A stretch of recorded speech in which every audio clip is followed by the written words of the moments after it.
In the feature film category, this film tells a story about how stressful it can be working on the Rhode Island Highway Patrol, especially if you don't have the temperament for law enforcement. Throw in kidnapping, high-level corruption, and a very diverse cast. Well, I can't describe it anymore. You'll just have to see it. It's a Farrelly Brothers movie. Josh, who's the winner on this? Our recipient is me, myself, and Irene. Accepting on behalf of me, myself, and Irene is the co-producer, co-writer, and co-director, Peter Farrelly. Thank you. I want to thank Josh and Fred for this award. Thank you both. My brother and I, Bobby would love to be here, of course, but what is it? Because he's a douchebag. No, he's back east, lives in Massachusetts, and could not be here tonight. And I want to. This award means the world to us. First of all, because we never get awards, but also because it's certainly one that came out of nowhere. You know, we didn't hire actors with disabilities. We hire them for two reasons, actually. One reason is because they're the best actor available. And the other reason is because they're different. And I think you guys should take advantage of both things. You know, I've hired the actor Danny Murphy in several of our movies, and sometimes I use him in his chair. He's in a wheelchair, and it does it because just as you would hire a blonde person over a brunette person coming into in a movie, if you have too many brunettes, you got to mix it up. And I do it for that reason, where I want to, surprise the audience and have a real world out there, not everybody who looks like they stepped off a soap opera. On the other hand, we also go the other way, where sometimes, like we've had Danny we just have a movie that's coming out November 9th called Shallow Hal, and Danny plays a cab driver. No chair, he's in there, nobody would know he's disabled, but he's a great actor, so we use him for that reason.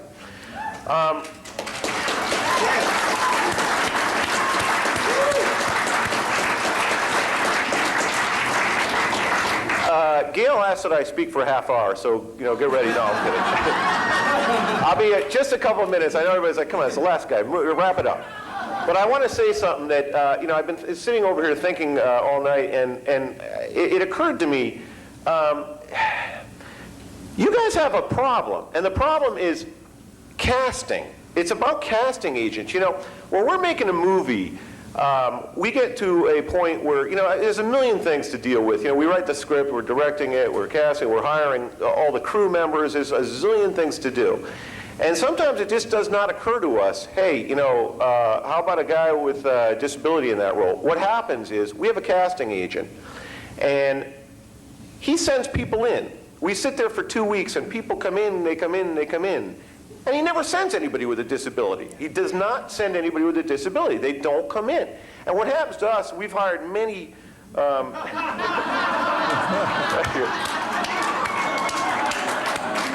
Thank you, Fred. What happens to us is, the reason we hire them is just pure luck.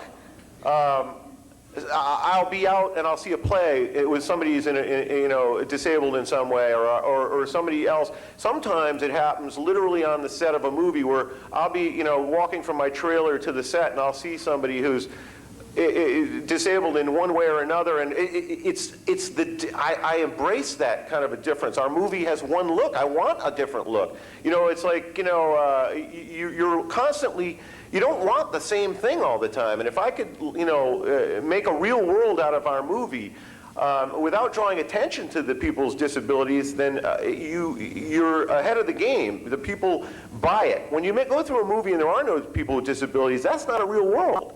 And I'm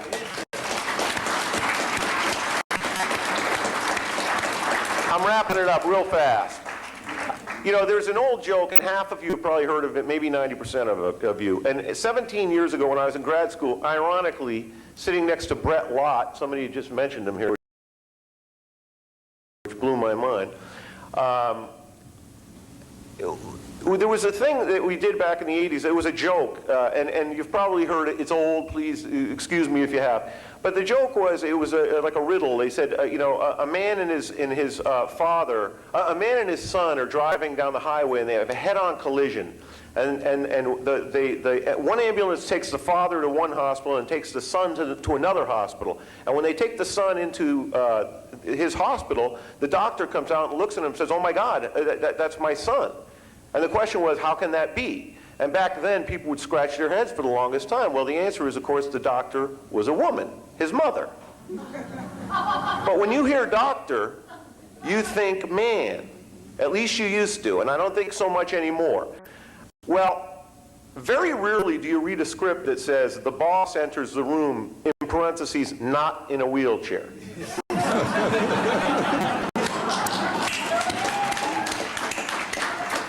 The girlfriend comes into the room, not a blind woman.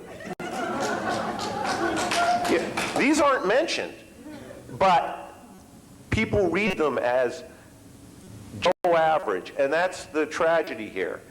You know, every single role, with a few exceptions, you know, there's some exceptions where, you know, certain disabilities don't work, but 90% of the roles work for people with disabilities. And the problem you have here is, we got to work the casting agents in this town. They're not thinking like that. The casting agents are thinking, you know, doctors are men. That's what they're thinking, you know, and they're not anymore.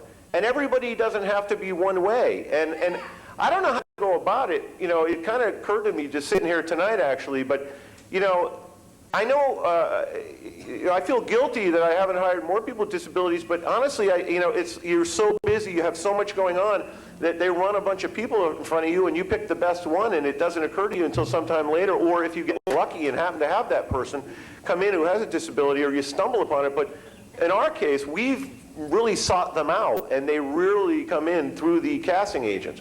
So what I'm recommending is, you know, people should start writing letters like, hey, when was the last time you know, sent in people with disabilities on your casting calls? And start getting to these people and making them remember that not all doctors are men.